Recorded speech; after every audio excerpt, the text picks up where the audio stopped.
We thought you might like to know about Deeply Ingrained. My guest today is Dave Haughs, who is the founder and creator of an organization that helps students get hands-on with woodworking. And through that process, students learn time management, they learn tactile skills, they learn valuable tradecraft that they can then take and apply to other areas of their life or maybe even start their own career. Deeply Ingrained started during the pandemic as a way for it. Dave started Deeply Ingrained during the pandemic as he saw his kids and other kids just hanging out on technology all day and not really having the same level of connection that they had at school. And from there, the man turned it into an organization. It's a really cool story, and we're going to tell you about it right now. We run on the value for value model here on the Chris Spangle Show and the We Are Libertarians Podcast Network. That means, do you get value out of the show? Do you learn something that helps you sound smarter when talking with your friends? Do you feel a little bit more connected to the world and inspired to do something a little bit differently? Well, then please give some value back. And the best way that you can do that is through our Patreon. You can go to supportcss.com or patreon.com/wearelibertarians, and you can join our Patreon.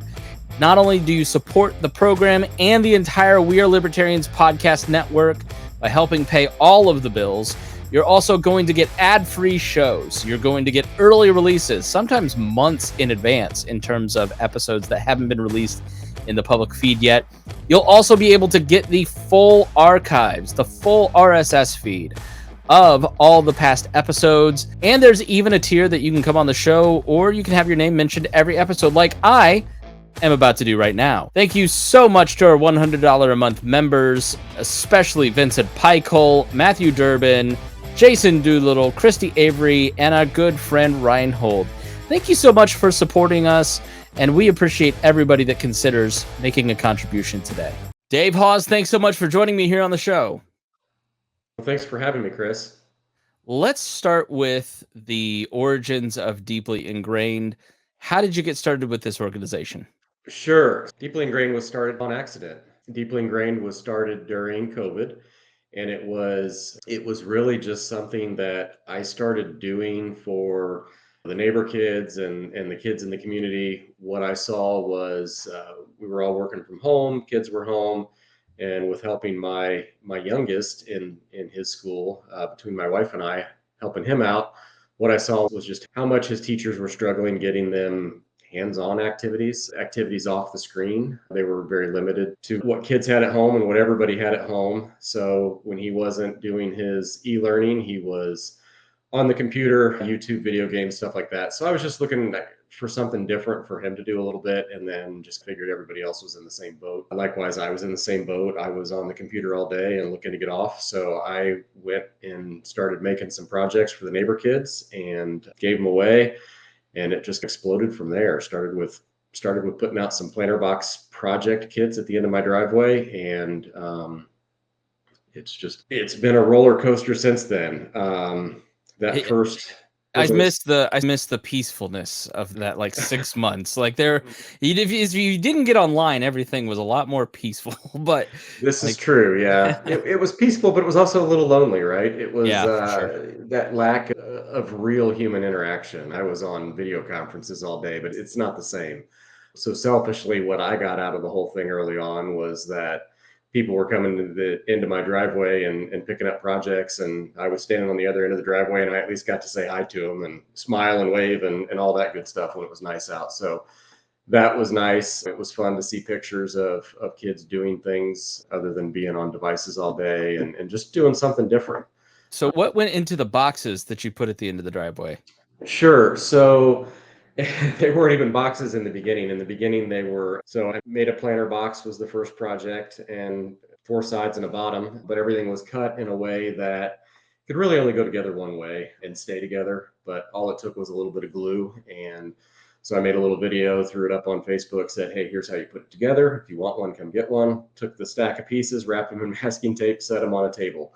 I think we did 50 or 75 there that first week, thinking that this was just a fun thing to do, and we'll see what happens. Fast forward a few weeks from then, I had some neighbors that were volunteering, And come Mother's Day of 2020, which I think would have been the 4th or 5th week we were putting out projects, we were up to doing 500 projects a week.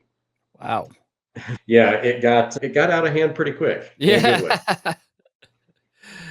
So, man, 500 projects a week so you were preparing all of the boxes ahead of time and Yep, getting it we all were ready? we were doing all the cutting and machining, and getting everything gathered together. And by then, we were wrapping them in shrink wrap plastic that you use for moving stuff. Now we're a little more sophisticated. We've got a little better packaging, but that continued. And through that, we gained a lot of oh, new relationships, I guess I would say. Met a lot of people, heard a lot of stories from different people that were in different walks of life and working with different kind of kids. And that's when it started to click that there's something here, there's a gap here that we can fill.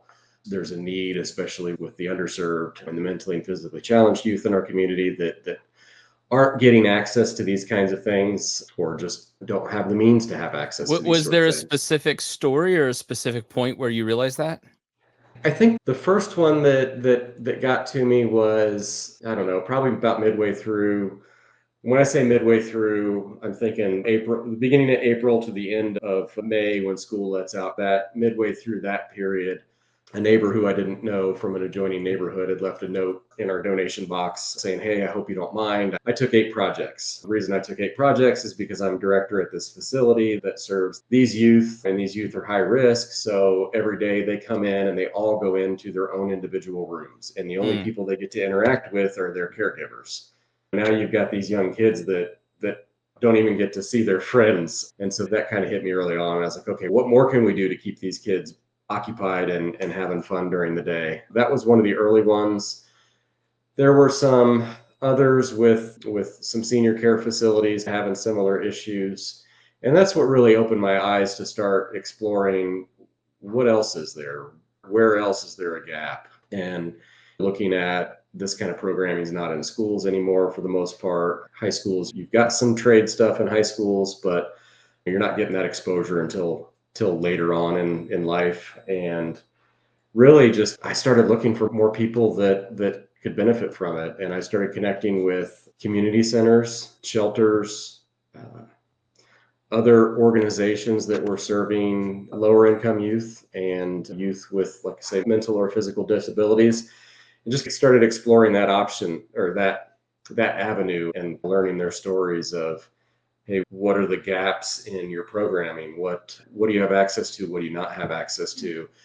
And that's really when it all started to click to me of, yeah, this is something that, while I started this thinking I was just going to do this till the end of the school year and go back to normal, go back to my day job. And at that point, it was more of, okay, there's something here. I want to keep exploring it and supporting it on some level. So how did it become an official organization and turn into Deeply Ingrained? Yes, we went through those first 8 or 9 weeks there in early 2020 with COVID. And like I said, originally I wasn't asking for anything. Actually, I didn't ever really officially start asking for anything. People just started donating. And so at the time, it was okay, people are going to hand me cash. I'm not putting this in my pocket. I don't need it. It's going to go into future projects. Okay, I got cash donated this week. So that's going to go, and that's what's going to help me create next week's project.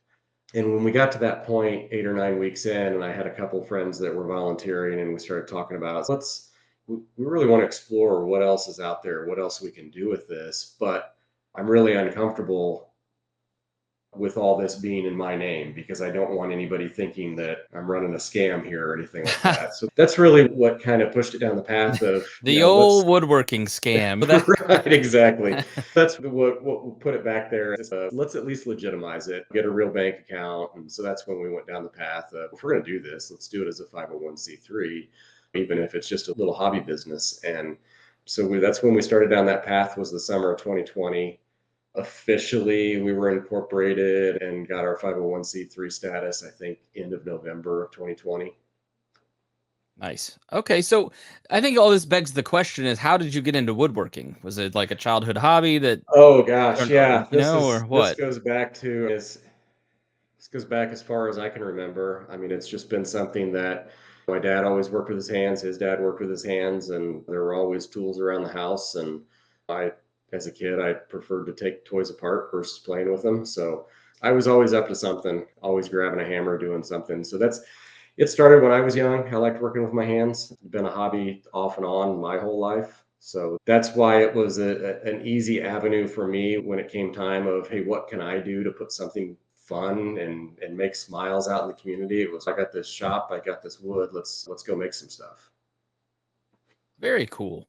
So you start a nonprofit, and what was your first program? Usually with a nonprofit, there's the organization then begets So programs, right? So what was the first right. initiative? Yeah, the first initiative was the free projects. We still do. They are not weekly anymore. There's no way I could keep up with that, but they are. We still do them monthly. We do some free projects, and most of them go to partner organizations. So we've got about 38 different organizations around town we partner with in some way or another. And so we're still doing between 500 and 1,000 projects a month. We've done since the start, we've done over 26,000 projects, all given away for free. Most of them are going to low income schools, other nonprofits that are serving underserved youth or underserved, actually, senior citizens as well.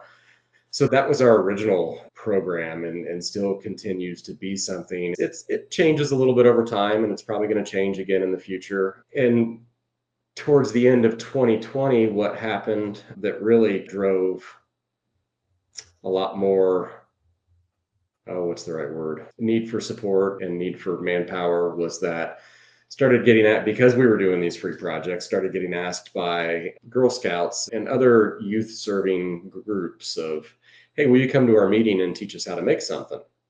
Sure, sounds fun. Um, so that started late 2020 into 2021. Very quickly, I realized that loading a bunch of stuff up in the back of a truck and going somewhere and unloading it and trying to work on card tables was a difficult way to go about it. So that spawned the idea for our Woodshop on Wheels program. So later in 2021, we were gifted a 24-foot enclosed trailer, and we built a wood shop out inside of it. And that wood shop can now be seen all over town. We drag it all over town. We go to community centers, we go to schools, you name it, we go there. We can work inside, we can work outside. We've got mobile workbenches. And so now we've got, gosh, I couldn't tell you how many workshops we run a year, but in the summer months, we're doing 2 or 3 a day. This time of year, we're doing 2 to 5 a week after school. So how do you fund it? Is it you bring the woodshop on wheels to an organization, they pay a fee, or is it all donations? How It, do you? all the above, right? All right, okay. There are some organizations we work with that have budget for programming, and there are some organizations we work with that don't have budget for programming. But I don't ever want budget to be a reason that kids don't get access to quality programming. So we work with a lot of foundations for grants. We work with a lot of corporations for grants and funding. We're always on the lookout for more individual donors. Fundraising is a full-time job in and of itself. We try to fund as much of it as we possibly can, but occasionally there's, between fuel and wood, two things that haven't gone back down since COVID started. It's not the cheapest program, but we try to make it as affordable as possible. How do you prepare? So maybe the first question is, what does the kit look like that a kid? I assume these are all kids that engage with these projects. Hmm.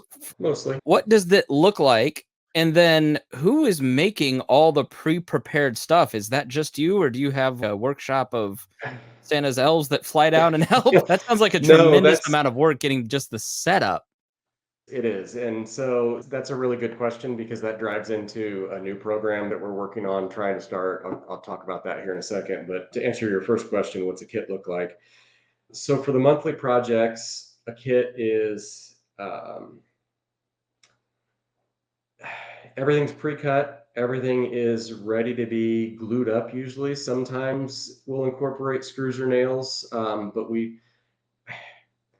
I like to incorporate that. I like to teach different things, but I also try to keep in mind that Sometimes these are going to a classroom, and a classroom doesn't necessarily have hammers laying around. Sometimes they're going to a house that maybe doesn't have those tools. Only the fun classrooms. And I've been known to loan out a bucket full of hammers to classroom teachers before too, and safety glasses, of course. So usually most of our projects we try to make in a way that they can be put together with things that most people have at home. I know a hammer's not always the thing. Most people have a hammer around the house, but a lot of times it's glue, and we do a video with every project, an instructional video, and shows how to put it together, shows different ways that maybe you could put it together, shows different ways that if it's glued together, but it's not, for instance, we did a pencil box in September, but it wasn't something that would hold itself together while you glued it. We talk about different ways to hold it together with rubber bands or masking tape, things most people can find around the house versus when you're at a wood shop and you've got access to a bunch of clamps and things like that.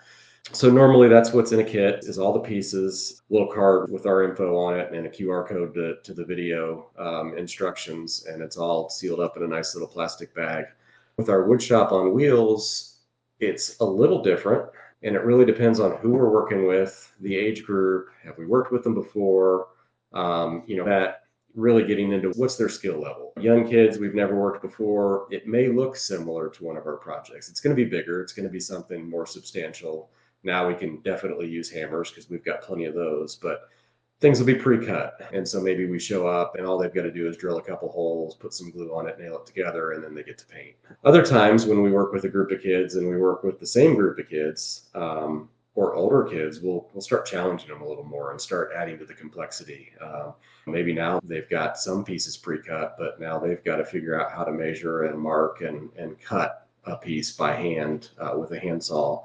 Or we take them into the trailer and teach them how to use the power miter saw, or maybe they've got to drill some more holes, things like that. So we try to progress them when we can. When we only get to work with a group once or twice, we're a little more limited, but it is definitely much more hands-on than our monthly projects. But again, now we're talking about all the prep work that's involved, whether it's the monthly projects, whether it's the woodshop on wheels projects. There is a lot of pre-work that has to happen, and that pre-work is mostly myself, James. He started with us earlier this year, and occasionally we've got a teenager or two that'll help us out. So it's a lot of work. We are actually what we're trying to mold that into as we get into a bigger space here at the end of this year and start looking towards next year. We're trying to turn that into more of a structured training program, hands-on training program. We want to continue to work with the youth we work with. And a lot of those youth we work with, especially the teenagers in the underserved population we work with, tend to be in less traditional school programs, whether it's a program through the juvenile justice system, or whether it's just an alternative school, or they're working on their own on a high school equivalency. These kids don't have access to some of the trades programs and things like that in school. So what we're building up is a program where we can bring these kids in when they're not in school and start teaching them how to do this manufacturing side of things with us. But also while we're doing that, work on employment skills, the soft skills of how to show up on time, how to, all that kind of stuff that some of us take for granted, and were brought up in a structured school environment and got that, or had the opportunity for a first job where somebody was willing to work with us. We want to be that mentor to work with them.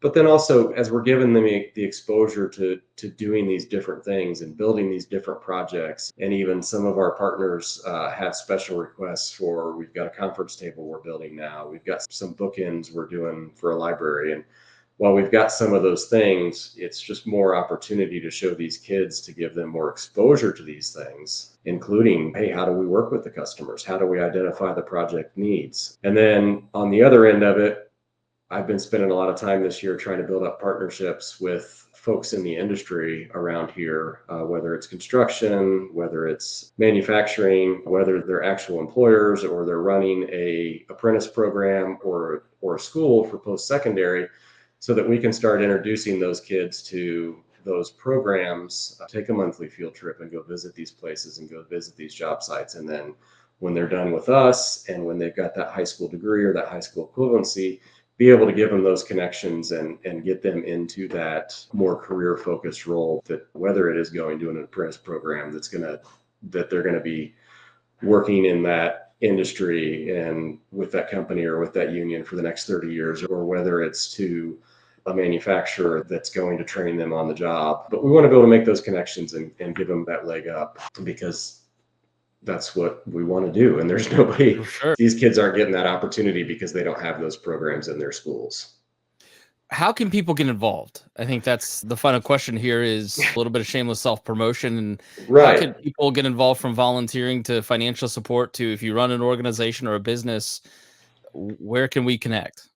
Absolutely. Deeplyingrained.org or woodshoponwheels.org. It's a little easier to remember, but they both go to the same place. There are contact forms on there, and all that information right now comes to me, and I do follow up. Sometimes it takes me a couple days, but I do follow up on all of it. But that's definitely the place to start. And then we can go from there, whether it's volunteering or wanting to know how to support us, or wanting to figure out how we can work together on something, or how we can provide their youth programming. That's the best place to start. All right, Dave Haughs, thank you so much for joining me. I really appreciate your time. Absolutely. Thank you for having me. And thank you for joining us here on We Thought You Might Like to Know.